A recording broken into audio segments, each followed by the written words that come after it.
Almost 1:15 in the morning. Welcome to day 3 of the Reading Rush 2019. I just finished my day 2 vlog and I decided to do some more reading before bed. All of a sudden, I'm flying through my book. Now I'm less than 100 pages away from the end, which is frustrating because I'm way too tired to stay up and finish it. I wish I'd been able to focus and finish it yesterday. Then I would have been able to get to bed early, get up early, and move on to another book. Why am I such a mess? Gotta go to sleep.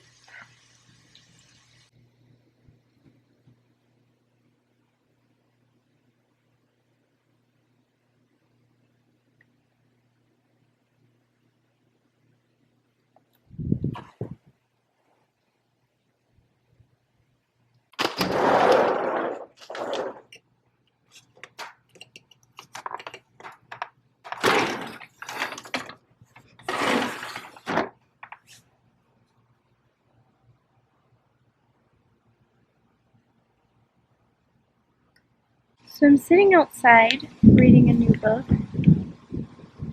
trying to get a tan, and there's thunder. Can you hear that? So, yeah. I mean, I actually am getting a tan, believe it or not. But, it's cloudy.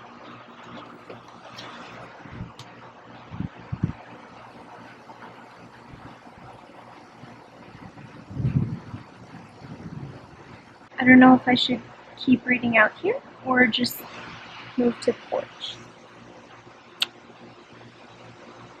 At this point, it's just a gamble because I don't mind if I get wet, but my book, this is a special edition, so I don't want it to just start raining.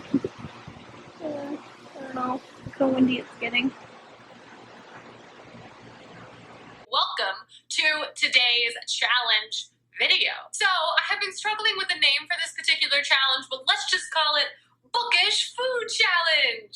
This challenge is basically for you to make yourself a drink, snack, full-on meal inspired by the book you're currently reading or just one of your favorite bookish food items. Welcome to Reagan's Cooking Show. I clearly should have an HGTV special. This is my kitchen. So for this particular challenge, I decided to do chocolate chip cookies for a couple of reasons. One, I love chocolate chip cookies. And two, one of my favorite books is To All the Boys I Loved Before, and within the series, baking is a huge part of the plot, and Laura Jean has a goal to make the perfect chocolate chip cookie.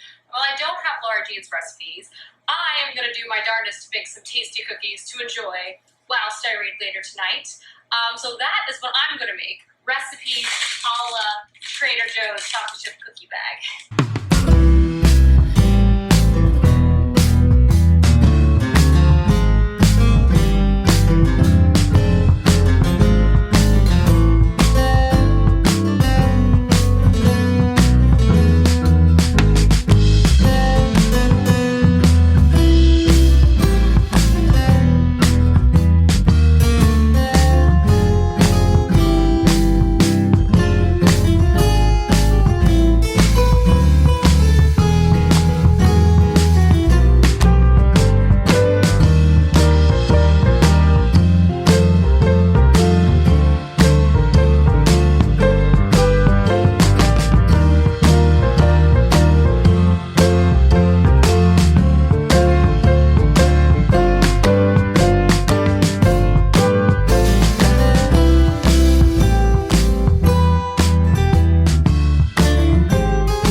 Just so you know what I did with my hole-in-one. First of all, I need a bigger piece of bread, but it is what it is. I covered it. It's on low heat. 5 minutes. Took off the cover. Put on the seasoning. Just pepper. 5 more minutes covered. And then I turned off the heat and I'm doing 5 more minutes to make sure the egg is good and cooked.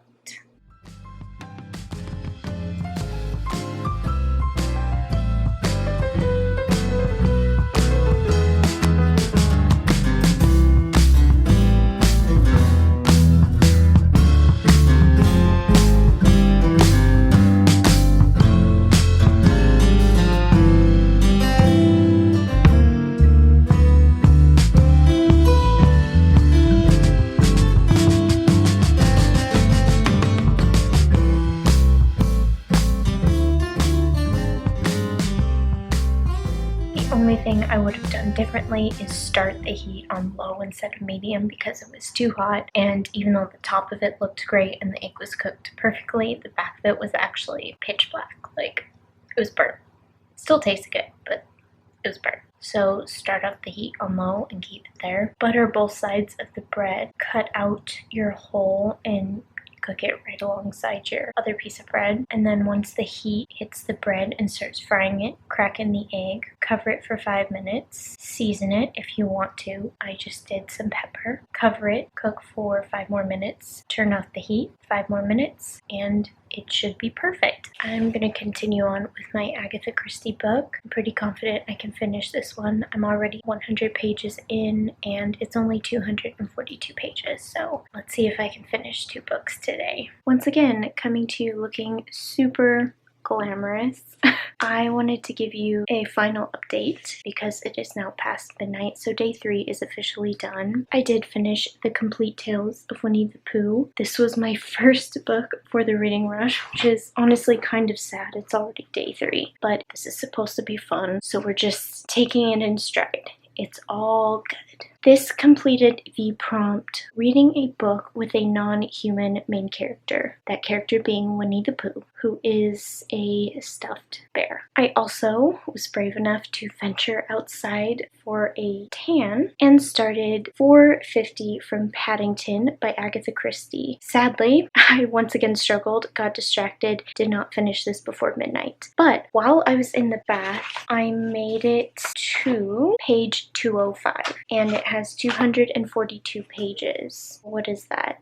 37 pages left. I'm gonna go ahead and finish this before bed tonight because it's ridiculous. I'm not gonna go to sleep and not finish another book. I still didn't get any farther in the Strange Case of the Alchemist's Daughter, so maybe tomorrow I'll open it. I'm definitely starting a new book in the morning. Also, I just wanted to do a quick wrap up of today's video challenge. It was a bookish food challenge, and honestly, that was so appropriate for Reagan, aka the Peruse Project. I'd like to think that it was partially inspired by the Great British Bake Off, because if you don't watch her vlogs, she really likes GBBO, just like me. I love the Hannah Swenson mysteries written by Joanne Fluke. Those mysteries are centered around Hannah Swenson, who owns a bakery, and the books are part cookbook. So it was fairly easy for me to find something to make, and that was my first time eating a hole-in-one, which is just an egg in the center of a piece of bread. And even though it was my first time, it came out not too terrible, and it was delicious. So I'll definitely be making that again. This is not my best look, so I'm gonna turn off the camera now. This is it for day 3. If you want to find out what happens next, you're gonna have to watch my vlog for day 4. Good night!